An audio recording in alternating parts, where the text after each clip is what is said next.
Assalamualaikum warahmatullahi wabarakatuh. Halo teman-teman semuanya, perkenalkan nama saya Aulia Zahra. Di sini saya dari kelas 11 Layanan Perbankan 1. Sebelumnya, kalian tahu nggak sih aku itu di sini mau apa? Baik, bagi yang belum tahu, jadi di sini saya akan menampilkan sebuah presentasi tentang perhitungan kredit secara anuitas. Bagi yang belum tahu kredit secara anuitas itu apa, nanti saya akan menjelaskan di video ini ya. Jadi kalian harus tonton sampai akhir, oke? Nah, di sini ada pendahuluan. Di sini juga ada latar belakang. Latar belakangnya yaitu di dalam dunia keuangan modern, kredit kini menjadi instrumen utama untuk memenuhi kebutuhan konsumen, seperti untuk pembelian rumah, kendaraan, ataupun juga modal usaha. Salah satu metode perhitungan yang paling populer adalah kredit anuitas, yang dimana angsuran bulanan tetap konstan sepanjang periode pinjaman. Metode ini menggabungkan pokok pinjaman dan bunga secara proporsional, sehingga memudahkan perencanaan keuangan nasabah. Pemahaman tentang perhitungan anuitas dan pencatatannya dalam jurnal akuntansi sangat penting bagi nasabah loh, lembaga keuangan, dan praktisi akuntansi untuk menghindari kesalahan dalam pengelolaan hutang. Nah, di sini juga ada rumusan masalahnya loh. Jadi, bagaimana rumus perhitungan kredit secara anuitas, bagaimana komposisi pokok dan bunga berubah seiring berjalannya waktu, serta bagaimana transaksi ini dicatat dalam jurnal akuntansi. Nah, tujuan dari penelitian tersebut adalah makalah ini bertujuan untuk menjelaskan konsep, rumus, ilustrasi perhitungan, dan juga pencatatan jurnal kredit anuitas secara jelas dan juga sistematis loh. Nih, manfaat dari penelitian. Bagi nasabah, makalah ini membantu memahami beban angsuran. Bagi lembaga keuangan, mendukung akurasi laporan keuangan. Dan juga bagi akademisi sebagai referensi studi keuangan. Nah, ada juga tinjauan pustaka nih. Di sini juga ada definisi kredit. Jadi, kredit secara anuitas adalah jenis pinjaman yang dimana cicilan dibayarkan secara berkala, misalnya bulanan. Dengan jumlah tetap sepanjang masa pinjaman, setiap cicilan terdiri dari bunga, lebih besar di awal, dan pokok pinjaman bertambah seiring berjalannya dengan waktu hingga seluruh pinjaman lunas di akhir periode. Metode ini memudahkan perencanaan keuangan karena cicilan konstan sering digunakan untuk KPR atau kredit kendaraan di Bank Indonesia. Di sini juga ada pengertian anuitas loh. Buat kalian yang mau tahu anuitas itu apa, nanti saya akan jelaskan ya. Jadi, anuitas adalah serangkaian pembayaran tetap yang dilakukan secara berkala untuk melunasi pinjaman. Di dalam kredit anuitas, total angsuran atau pokok ditambah bunga konstan setiap periode, meskipun komposisinya berubah-ubah.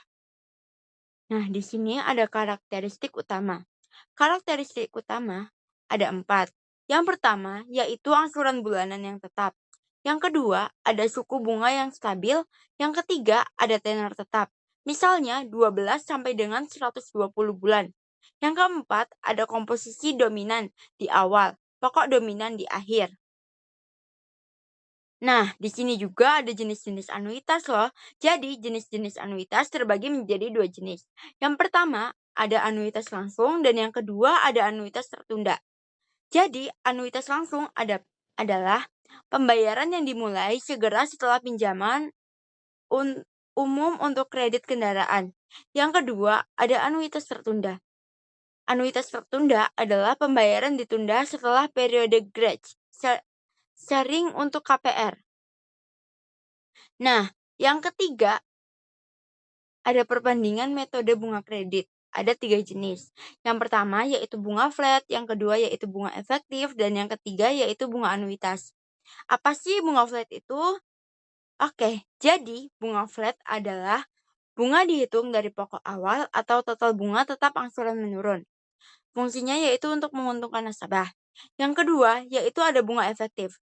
Jadi, bunga efektif adalah bunga dari sisa pokok atau angsuran awal tinggi menurun. Fungsinya juga untuk menguntungkan bank. Dan yang ketiga, ada bunga anuitas. Bunga anuitas ialah bunga dari sisa pokok atau angsuran awal tinggi menurun.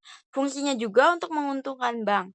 Jadi, ketiga dari jenis bunga tersebut sama-sama untuk menguntungkan nasabah dan juga menguntungkan bank.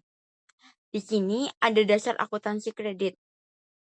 Menurut PSAK 50, kredit dicatat dalam nilai wajar. Dengan bunga diakui secara efektif. Jurnal mencakup pengakuan aset ataupun liabilitas, amortisasi, dan juga pembayaran. Rumus anuitas. Nah, di sini saya akan menjelaskan rumusnya ya teman-teman. Anuitas atau yang disebut juga dengan annuity.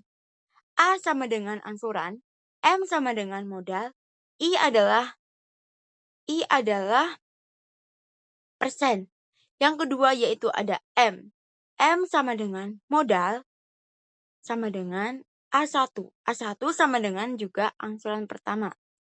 Jadi A sama dengan M dikali I buka kurung 1 ditambah I dipangkatkan dengan N. Dibagi buka kurung 1 ditambah I tutup kurung N pangkat 1.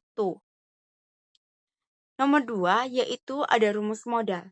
Modal sama dengan angsuran pertama buka kurung 1 ditambah I tutup kurung pangkat N dikurangi 1 per 1.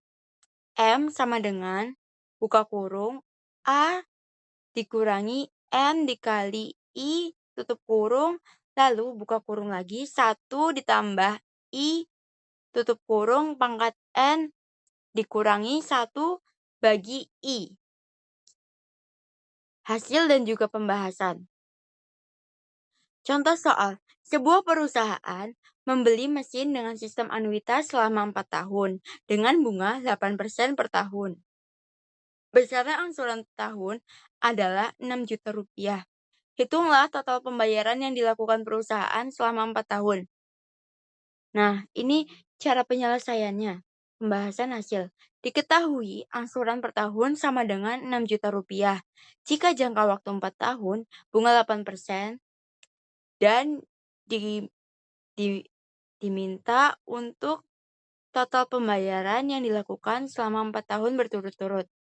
Jadi, total pembayaran sama dengan angsuran tahunan dikalikan dengan jumlah tahun. Angsuran tahunannya itu kan sama dengan 6 juta. 6 juta dikalikan dengan jumlah tahun. Tadi kan tahunnya diminta 4 tahun. Jadi 6 juta dikali 4 tahun hasilnya 24 juta. Jawabannya adalah, jadi total seluruh pembayaran yang harus dibayar selama 4 tahun adalah 24 juta rupiah. Kesimpulan dan juga saran. Kesimpulan, kredit anuitas menawarkan pembayaran tetap yang praktis dengan rumus A sama dengan P dikali I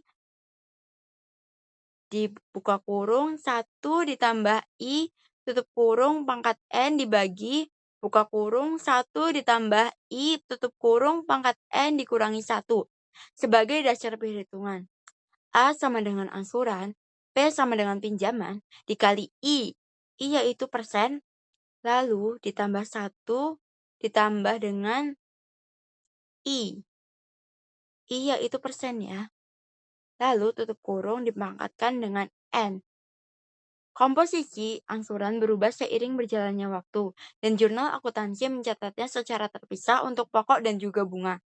Untuk mendukung transparansi keuangan, metode ini seimbang antara kepentingan nasabah dan juga kepentingan bank. Sarannya yaitu nasabah disarankan untuk menggunakan simulator online untuk simulasi sebelum mengajukan kredit. Lembaga keuangan harus memastikan kepatuhan PSAK di dalam pencatatan. Untuk penelitian lebih lanjut, eksplorasi ini berdampak juga bagi inflasi terhadap anuitas. Baik, presentasi hari ini saya rasa sudah cukup dan saya akan menutupnya. Saya, Aulia Azahra, memohon maaf yang sebesar-besarnya bila ada kesalahan atau keliruan Terima kasih atas waktunya. Wassalamualaikum warahmatullahi wabarakatuh. Sampai jumpa semuanya. Bye bye.